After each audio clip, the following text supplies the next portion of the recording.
Hello friends, welcome to logic Pathshala channel. आज का topic रहेगा पॉलिटी के इम्पॉर्टेंट क्वेश्चंस। ये सभी क्वेश्चंस आपके एग्ज़ाम के पॉइंट ऑफ व्यू से बहुत इम्पॉर्टेंट है, क्योंकि ये सभी क्वेश्चंस आपके किसी न किसी एग्ज़ाम में आए हुए हैं। इस लेक्चर का पीडीएफ आपको टेलीग्राम में मिल जाएगा, जिसका कि लिंक आपको डिस्क्रिप्शन में प्रोवाइड कर दिया गया है। So let's begin the session. So question number 1 is, in Indian Constitution, the idea of a union of states in the Indian Constitution has been derived from। तो union of states in the Indian Constitution ये हमने कहाँ से लिया है? union of states तो ये लिया गया है ऑस्ट्रेलियन कॉन्स्टिट्यूशन से। और हमने क्या क्या लिया है ऑस्ट्रेलियन कॉन्स्टिट्यूशन से? तो यहाँ से कंसेप्ट ऑफ कॉन्करेंट लिस्ट कौन सी होती है? जिसमें आपकी स्टेट और जो आपका सेंटर है वो दोनों किसी के ऊपर लॉ अगर बनाना हो तो वो कॉन्करेंट लिस्ट के अंदर वो सब्जेक्ट आते हैं। आर्टिकल 108 में आपकी आती है joint sitting of 2 houses, freedom of trade and commerce. ये सब चीज़ें ली गई हैं हमारे ऑस्ट्रेलियन कॉन्स्टिट्यूशन से। ठीक है। विच part of the Indian constitution deals with the official language? So official language कौन से पार्ट में आता है? तो ये आता है पार्ट 17 में। इसका आंसर होगा ऑप्शन ए। आर्टिकल्स की बात करें तो ये आर्टिकल 343 से 351 के बीच आती है। ठीक है। It deals with the official languages of India. आप कमेंट बॉक्स में बताएंगे कि इंडिया की ऑफिशियल लैंग्वेजेस कितनी हैं।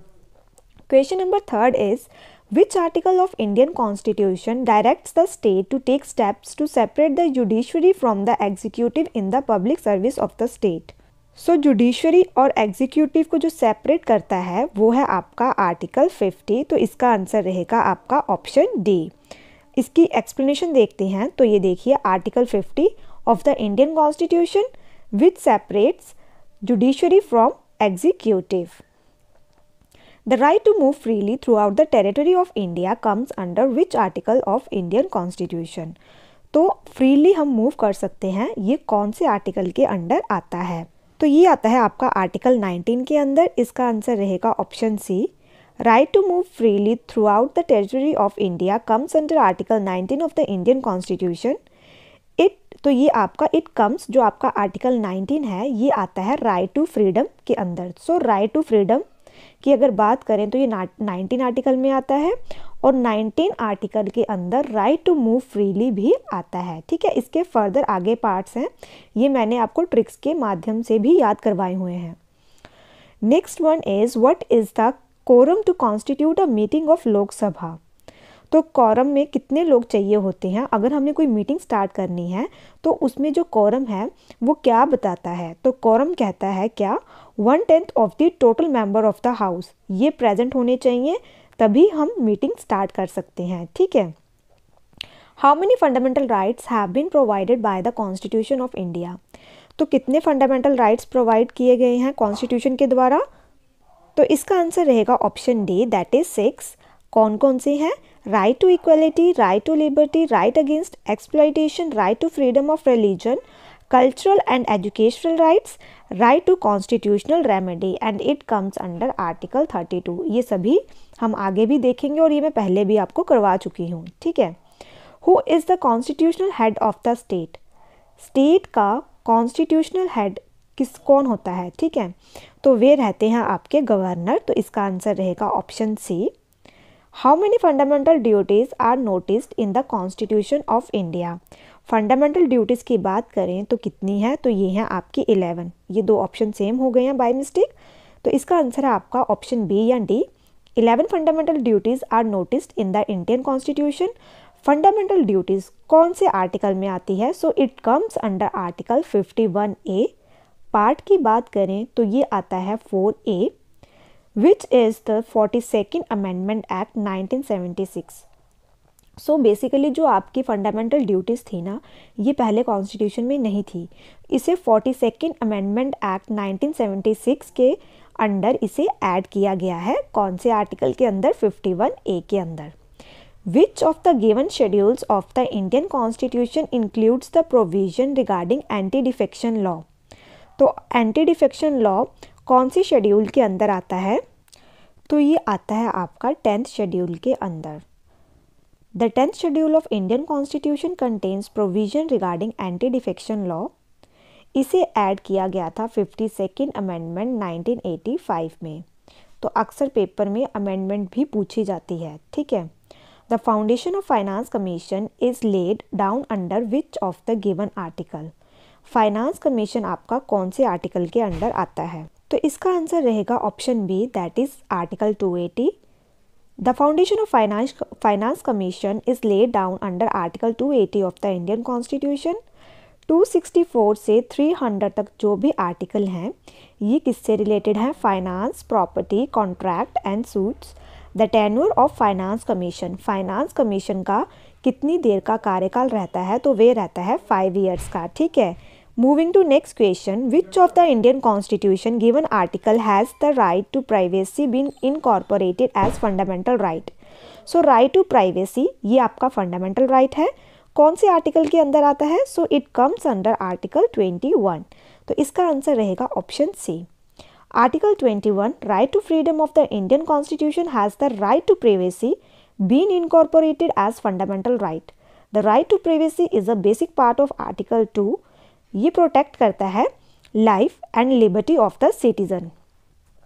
Now moving to next question, which of the given article of Indian Constitution prescribes for the submission of annual report of the work done by the State Public Service Commission?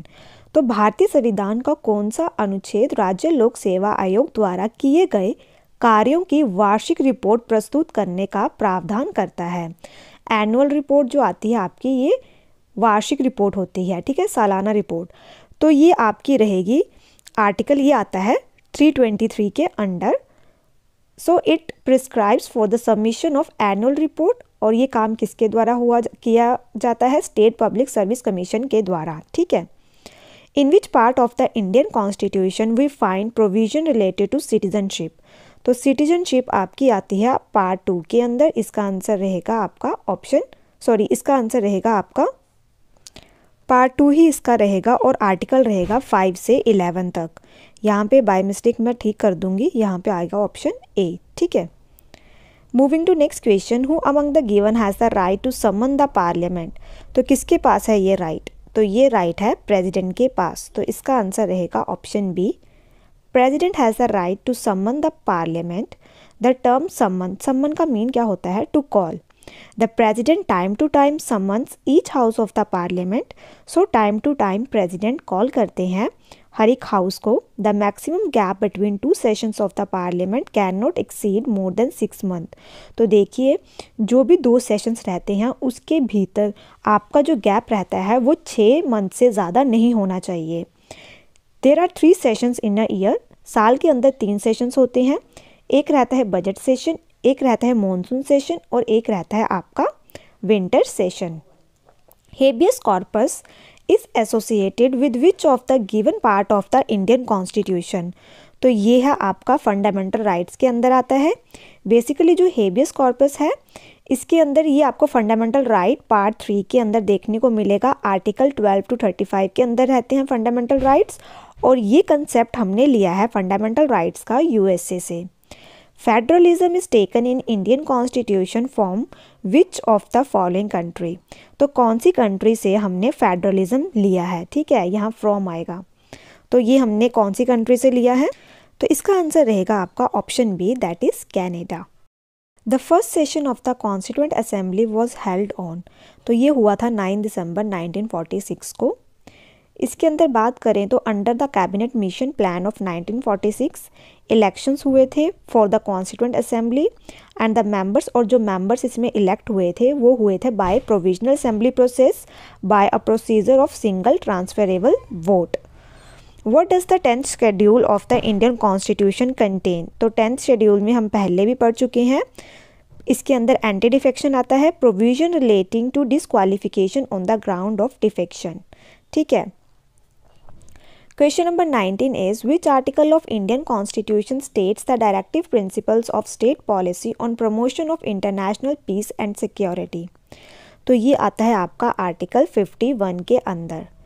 Article 51 of Indian constitution बात करता है आपके, इसके अंदर रहते हैं directive principles, जिसके अंदर आता है आपका प्रमोशन ऑफ इंटरनेशनल पीस और सिक्योरिटी कैसे बना के रखें हम, ठीक है।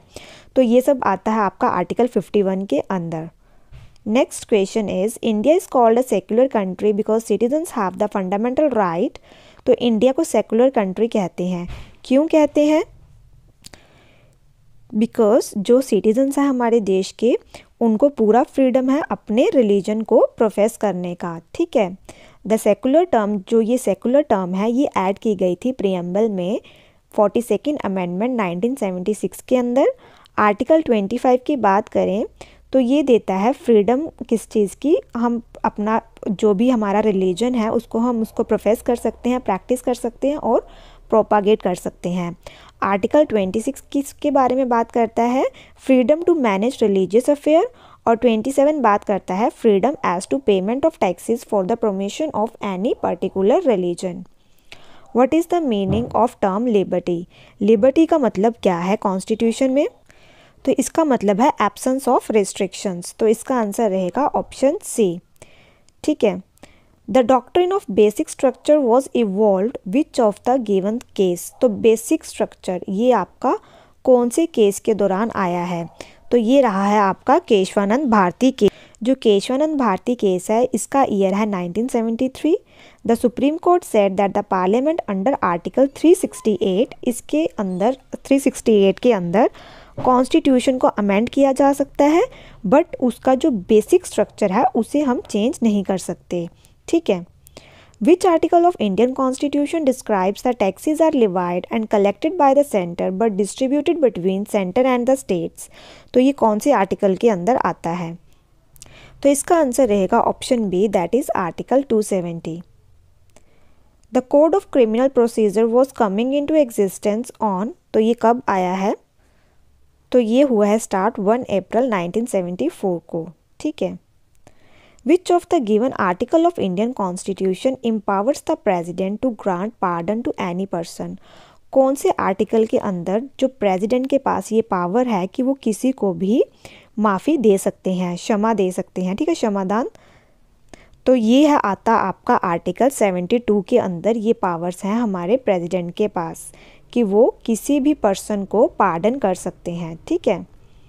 Which of the given article of the Indian Constitution is regarding the duties of CM with respect to furnishing of information to the governor? तो ये कौन से आर्टिकल में आता है? So it comes under article 167.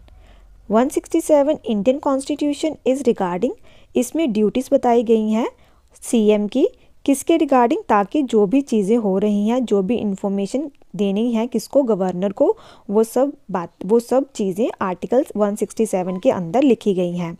The law making procedure in the Indian constitution has been inconsiderably influenced by the constitution of, तो ये लिया गया है option B, that is Japan से, ठीक है।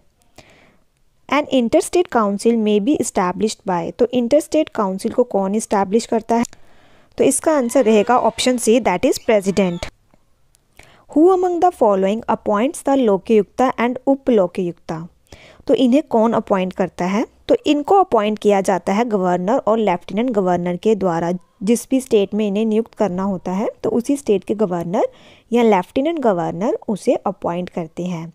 EVM, that is electronic voting machine, was first used in which year? तो कौन से ईयर में से पहली बार यूज़ किया गया है? तो इसका आंसर रहेगा आपका option D, that is 1980, sorry option C, ठीक है, दैट इज़ 1982। EVM को डिज़ाइन किया गया है 1980 में, ठीक है। और इसकी अगर हम बात करें फर्स्ट टाइम इसे यूज़ किया गया है 1982 को, कहाँ पे? केरला के अंदर, ठीक है। How much time did it take for the creation of Indian constitution? तो इसका आंसर रहेगा आपका 2 years 11 months एंड 18 days लगे थे कॉन्स्टिट्यूशन को बनाने में। Which schedule of the Indian constitution is about scheduled languages? तो ये है आपका 8th शेड्यूल की बात करें तो इसके अंदर आती हैं आपकी लैंग्वेजेस और इंडियन कॉन्स्टिट्यूशन के शेड्यूल लैंग्वेजेस। और इंडियन कॉन्स्टिट्यूशन की बात करें तो कितनी ऑफिशियल लैंग्वेजेस हैं, जो मैंने आपसे पूछा भी था, तो वो हैं आपकी 22, ठीक है। और ये सब कवर की गई हैं 8th शेड्यूल के अंदर। Moving to next question, which of the following constitutional amendment reduced the voting age from 21 years to 18 years for the Lok Sabha and state legislative assembly elections? तो कौन सी कॉन्स्टिट्यूशन अमेंडमेंट के दौरान जो voting as है वो 21 years से कम कर दी गई थी और कितनी की गई थी 18 years for Lok Sabha and state legislative assembly elections के लिए। तो ये अमेंडमेंट थी आपकी 61st, जिसके अंदर एज को कम कर दिया था, वोटिंग एज को। Which of the given amendment in the Indian constitution led to the beginning of panchayat raj? तो ये है आपकी 73rd अमेंडमेंट। 73rd अमेंडमेंट ये हुई थी आपकी 1992 के अंदर, जिसके अंदर पंचायती राज सिस्टम को ऐड किया गया था कॉन्स्टिट्यूशन के अंदर, ठीक है। Which article of Indian constitution deals with the imposition of president rule? तो प्रेसिडेंट रूल आता है आपका आर्टिकल 356 के अंदर। तो इसका आंसर रहेगा option B. It gives provision in case of failure of constitutional machinery in states. In case अगर जो आपकी स्टेट्स हैं वो कॉन्स्टिट्यूशन के अकॉर्डिंग काम नहीं कर पाती तो उस टाइम पे लग जाता है प्रेसिडेंट रूल, जो आता है आर्टिकल 356 में, ठीक है। The provision of office of vice president in Indian constitution is taken from which country? तो ये कौन से कंट्री से लिया गया है? तो इसका आंसर रहेगा option C, that is America.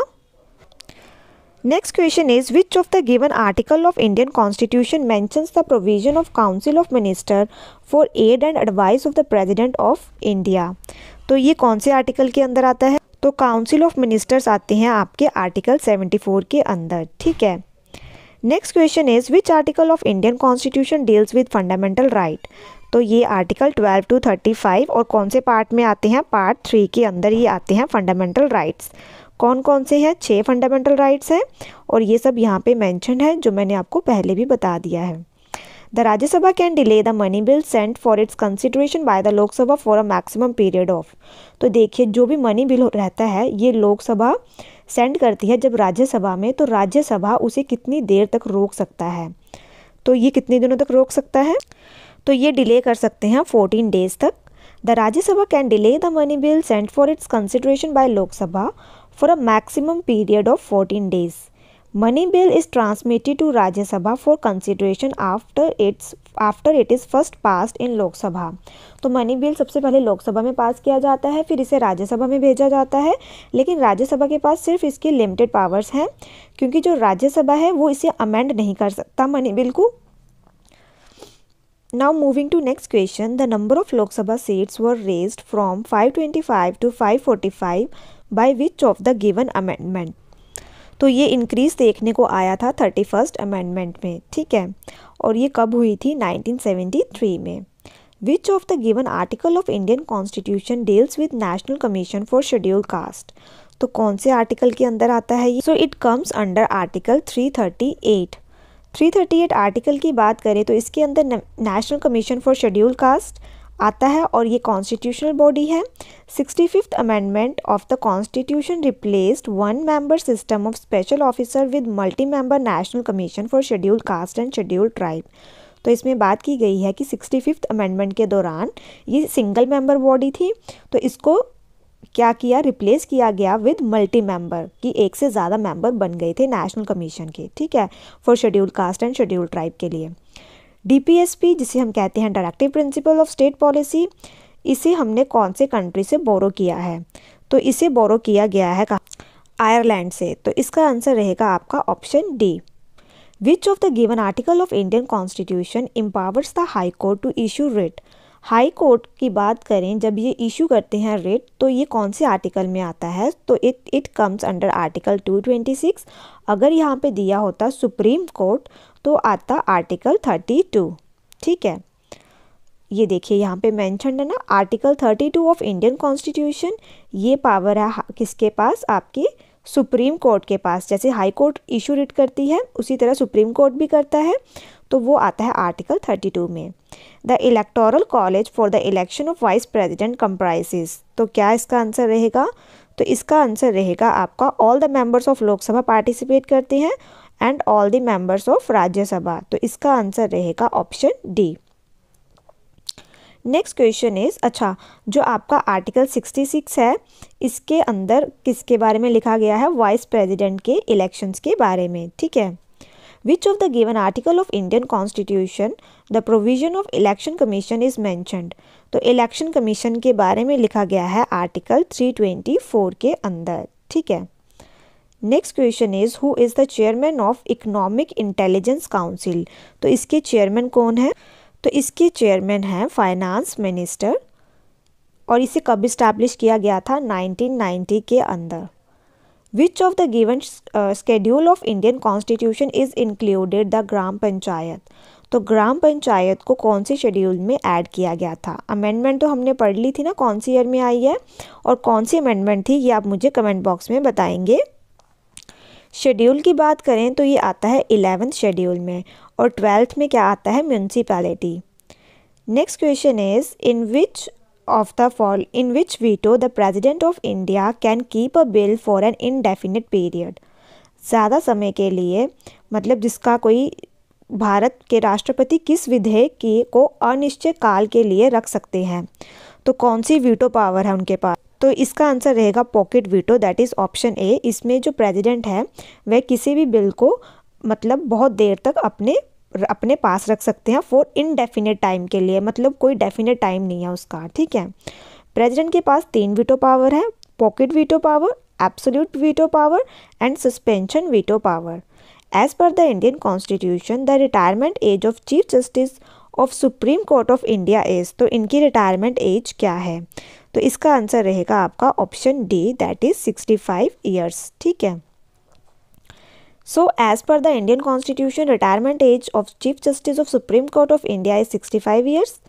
As per Article 124, Clause 4 of Indian Constitution, Supreme Court judges can be removed by the President of India only on the basis of resolution passed by Parliament.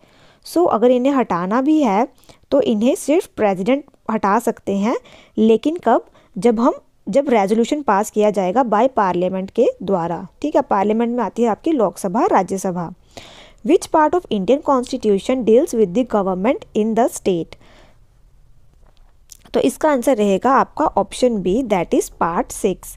Part 6 of Indian constitution deals with the government in the state.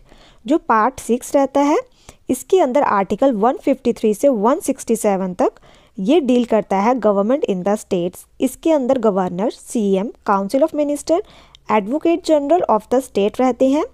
Article 153 to 162 governors, 163 to 164 council of minister, 165 पे रहता है आपके advocate general of the state, and article 166 to 167 में रहता है जो भी conduct of government business and duties रहती हैं जो आपकी सीएम की, ठीक है। तो यहाँ पे हमारा ये आज का सेशन ख़त्म होता है। आई होप आपको ये सेशन अच्छा लगा हो। Thank you so much for watching this session.